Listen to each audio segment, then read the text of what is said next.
Hi, everybody. This is Yafa Luria with ADHD Parenting Breakthrough.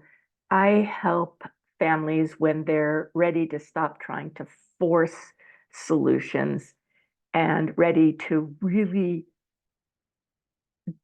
devote a period of time to helping their children grow into their ADHD. Today on this video, I'm talking about effective parenting strategies.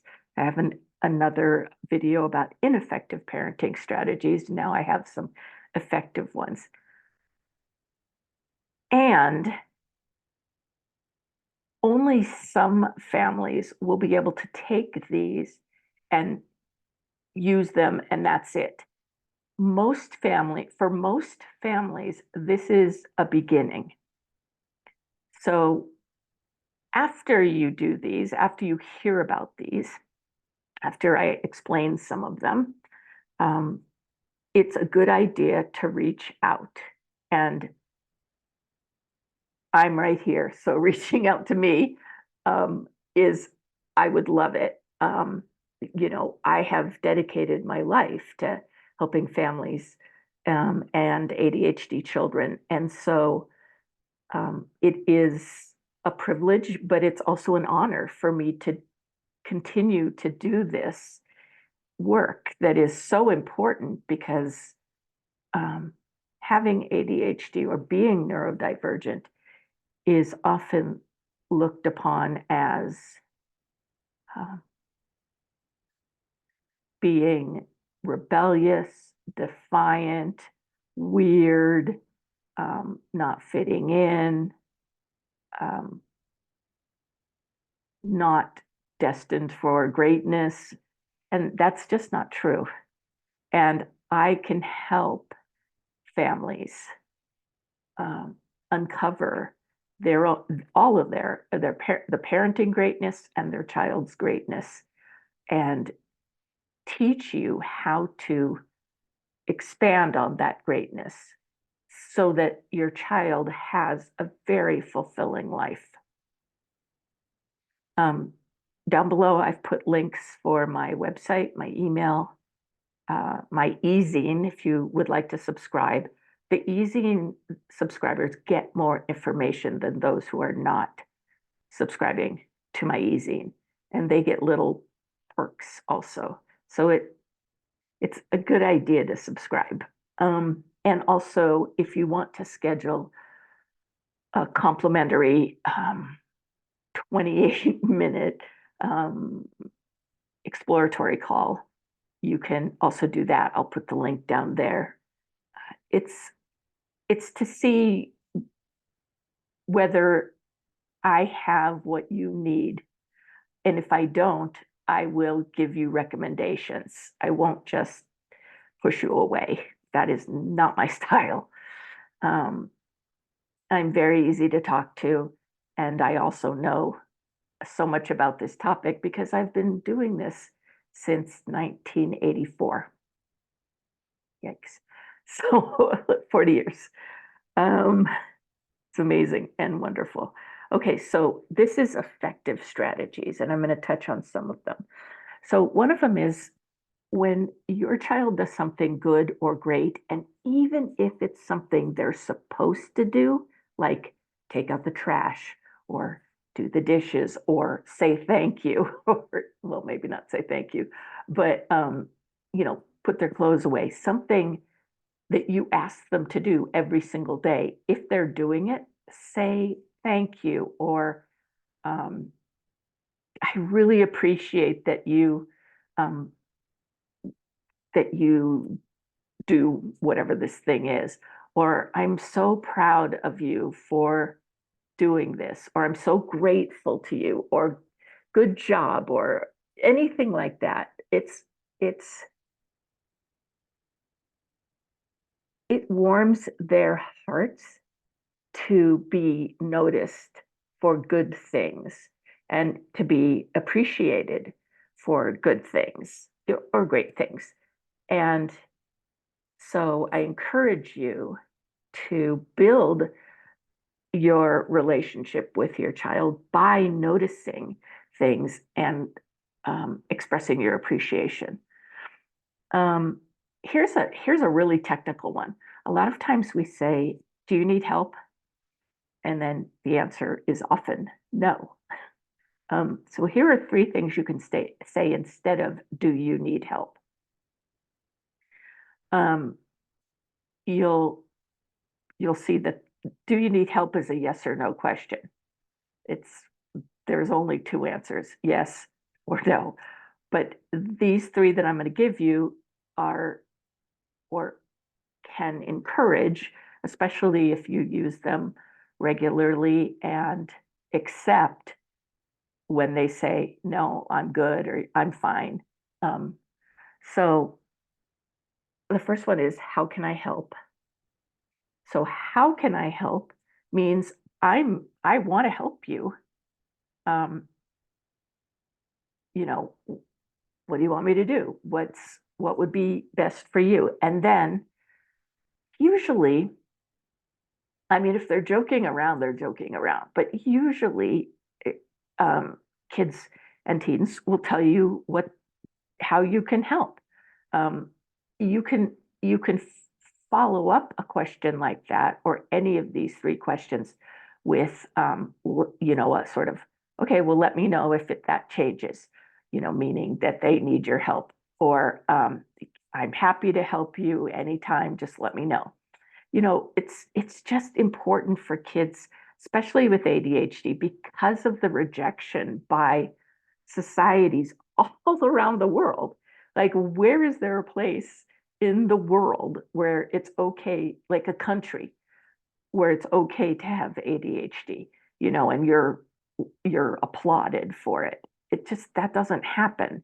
And I want to change that because there are kids that are hurting and underachieving and under succeeding and um, living very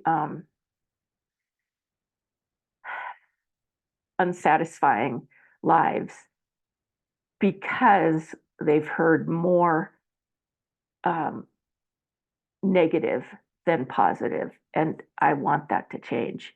So, how can I help? What can I do to help you out? Or what would make this easier for you? And it's okay to ask what would make this easier for you.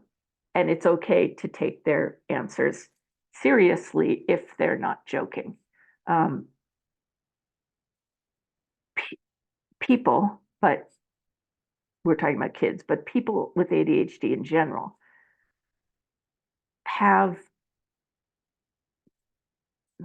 personalized ways of getting work done.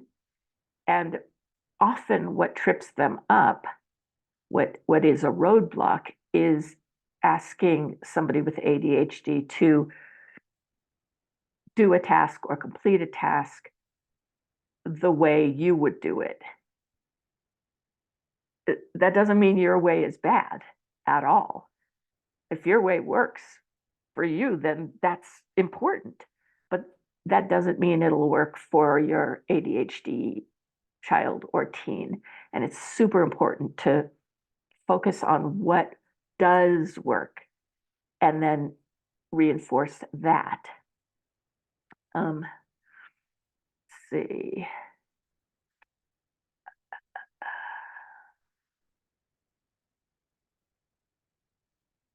Okay, so one thing that people do is they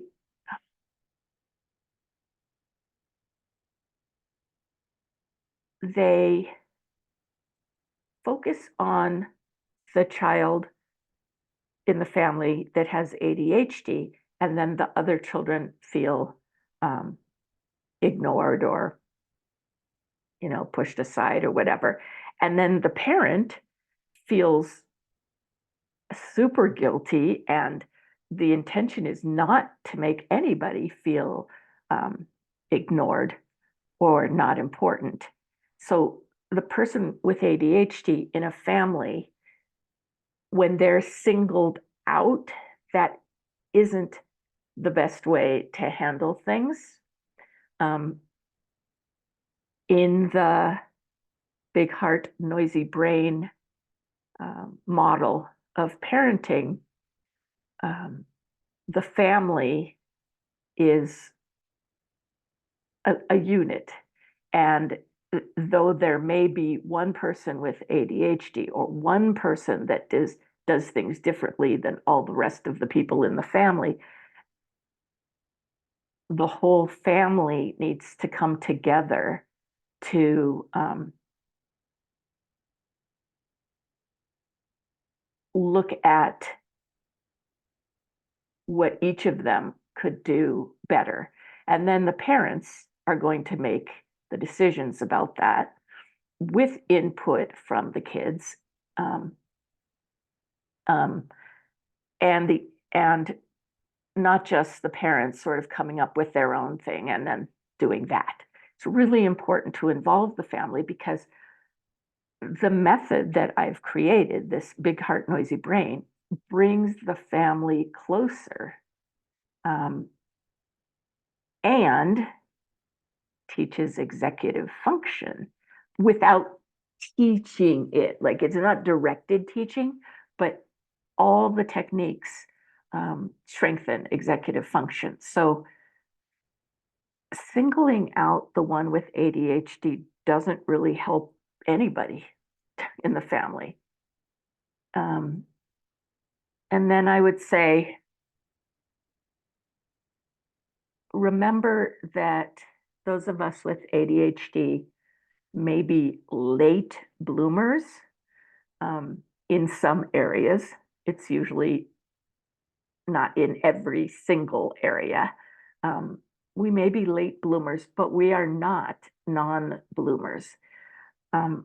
Most people who know me today would be shocked that the ADHD thing that I had the most trouble with was being able to empathize with people and understand their emotions, interact in an emotionally appropriate way, given the circumstances, and that sort of thing. I really had weak social skills, and now, I mean, I've worked at it. I've worked at it since I was probably in middle school, I guess. I don't know, but almost my whole life I've been working on that, and I've become a person with great social skills. So the point being that who your child is now does not have to be who your child is later. We are late bloomers, not non-bloomers. And that's really important to understand. And it's really important to get help for creating a family structure, system, way of life that supports everybody in the family and empowers everybody in the family, so that no one person is taking over and sort of going haywire. Okay, that is it for this video. Remember that I've put some contact information below, and if you have any questions, just put them in the just respond to this video, and you can put them in the comments.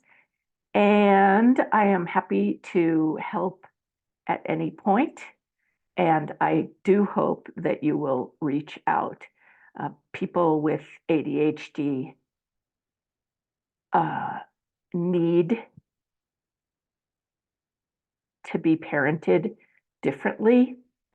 And most of the negativity that you hear from older people with ADHD is because nobody changed how they were interacting with that person.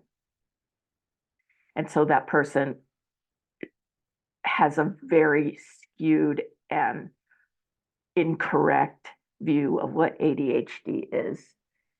So that's for another video, but I want everybody to take care and do reach out. If you have a question, I'm happy to answer your questions. Okay, thank you very much.